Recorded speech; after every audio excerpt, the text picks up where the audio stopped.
بسم اللہ الرحمن الرحیم۔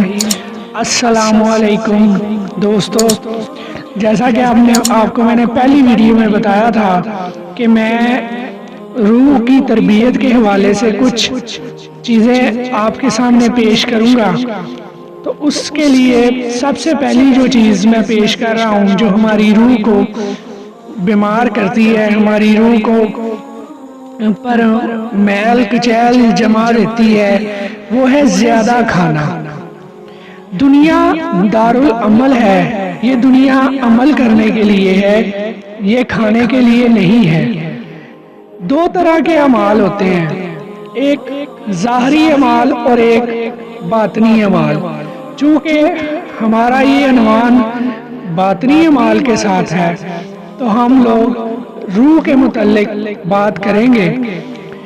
زیادہ کھانا اور زیادہ کھانے کی حرص ہونا روح کو خراب کرتا ہے۔ سب سے پہلے اس کا تزکیہ کیا جاتا ہے کہ انسان اعتدال کے ساتھ کھائے۔ اعتدال سے نہ کھانے کی وجہ سے دل میں غلاظت پیدا ہوتی ہے، لہذا دل غافل ہو جاتا ہے، روحانی مراتب طے کرنے سے انسان چوک جاتا ہے۔ زیادہ کھانے کی حرص کے لیے زیادہ پیسہ چاہیے، زیادہ مال کی طرف متوجہ ہو جاتا ہے، پھر زیادہ مال کے لیے انسان کے اندر حب جا پیدا ہو جاتی ہے کہ مطلب ایک بندہ مارکیٹ میں ہے تو وہ مارکیٹ میں چاہتا ہے کہ میرا زیادہ پیسہ ہو میرے پاس، تو اس کے لیے پھر وہ اس کا نام ہونا چاہیے۔ اب وہ نام بنانے کے لیے دوسرا کوئی اگر اس کے مد مقابل آ جائے تو اس سے وہ حسد کرنے لگ جاتا ہے، یا اگر اس کا مارکیٹ میں نام بن گیا ہے تو اس کے اندر تکبر آ جاتا ہے، وہ غریب کو کچھ نہیں سمجھتا۔ تو آپ دیکھیے اس کے اندر حب جا پیدا ہو جاتی ہے۔ آپ دیکھیے کہ صرف ایک کھانے کی زیادہ حرص رکھنے کی وجہ سے اس کے اندر کتنی بیماریاں پیدا ہو گئیں جس نے روح کو گندا کر دیا، یعنی روح کو بیمار کر دیا۔ اور ایک طرف وہ انسان ہے جو صرف روٹی چٹنی سے گزارا کرتا ہے تو اسے ان چیزوں کی کوئی پرواہ نہیں ہوتی۔ ظاہر کا اثر باطن پر ضرور پڑتا ہے۔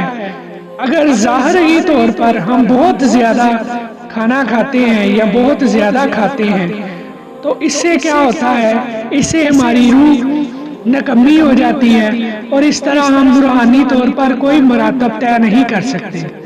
حضرت امام غزالی رحمۃ اللہ تعالی علیہ نے فرمایا کہ اگر تم روحانی مرتبے چاہتے ہو تو سب سے پہلے اپنا کھانا پینا کم کرو۔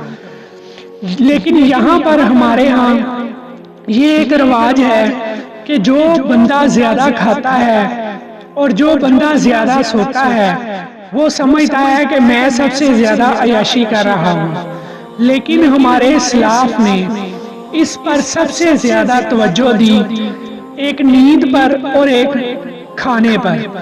نیند پر تو میں بعد میں بات کروں گا پھر کسی ویڈیو میں سب سے پہلے آج کھانے پر بات کر لیتا ہوں۔ نبی پاک صلی اللہ علیہ وسلم کے دور میں ایران سے ایک طبیب آیا، وہ کافی دنوں تک آپ صلی اللہ علیہ وسلم کے ہاں ٹھہرا رہا مدینے میں۔ اس نے دیکھا کہ یہاں کوئی بیمار ہی نہیں ہوتا تو اس نے کسی صحابی سے پوچھا کہ یار آپ یہاں کیا کرتے ہو کہ آپ کو کوئی بیماری نہیں لگتی؟ تو اس نے کہا کہ ہمارے پیغمبر پاک صلی اللہ علیہ وسلم نے ہمیں یہ ہدایت کی ہے کہ جب تک کڑک کی بھوک نہ لگ جائے تب تک مت کھاؤ، اور ابھی بھوک ہو تو ہاتھ کھینچ لو۔ یہ وہ نسخہ تھا جسے سن کر وہ طبیب حیران اور پریشان رہ گیا، اور اس نے کہا کہ یار یہ طب کا اتنا بڑا نسخہ ہمیں نہیں معلوم کہ اتنا بڑا نسخہ واقعی یہ کوئی نبی کے پاس ہی ہو سکتا ہے۔ تو اس سے کیا ہوتا ہے، زیادہ کھانے سے انسان کو بیماریاں لگتی ہیں۔ ہمارے یہاں ایک شیڈول بنے ہوتے ہیں کھانے کے، مطلب صبح بھوک نہیں بھی ہے تو لازمی 1-2 پراٹھے تو کھانے ہی کھانے ہیں، دوپہر کو بھوک نہیں ہے کھانا ہی کھانا ہے، حالانکہ کھانے کا کوئی ٹائم نہیں ہوتا، یہ جب تک بھوک نہ لگے کھانا مت کھائیں۔ یہ اگر آپ روحانی طور پر اپنے آپ کو کسی مرتبے پر لے کے جانا چاہتے ہیں تو یہ ایک پہلی اس میں جو چیز ہے وہ کرنے والی یہ ہے کہ اپنے آپ کو اعتدال کے ساتھ کھانے والا بنائیں۔ ہمارے ہاں یہاں شادیوں پر اس طرح کھایا جاتا ہے جیسے سالوں کے بھوکے کھانے پر چھوڑ دیے گئے ہیں، اور ہم لوگ تو سانس کی نالی بھی خوراک سے بھر دیتے ہیں، ناک تک کھا رہے ہوتے ہیں، پھر ڈاکٹروں کے پاس پہنچ جاتے ہیں۔ تو لہذا روحانی طور پر اگر آپ نے زیادہ اپنے آپ کو روحانی طور پر کسی مرتبے پر لے کر جانا ہے یا روحانی مرتبے طے کرنے ہیں تو سب سے پہلے اعتدال سے کھانا سیکھیں۔ یہ وہ پہلا سٹیپ ہے جو میں آپ کو بتانا چاہتا تھا۔ اس کے علاوہ ہمارے نبی پاک صلی اللہ علیہ وسلم نے فرمایا کہ کھانے کو 3 حصوں پر تقسیم کر لو، ایک حصہ سانس کے لیے، ایک پانی کے لیے، اور ایک پیٹ کا ایک حصہ کھانے کے لیے رکھ لو۔ اس سے کیا ہوگا، تمہاری صحت خراب نہیں ہوگی۔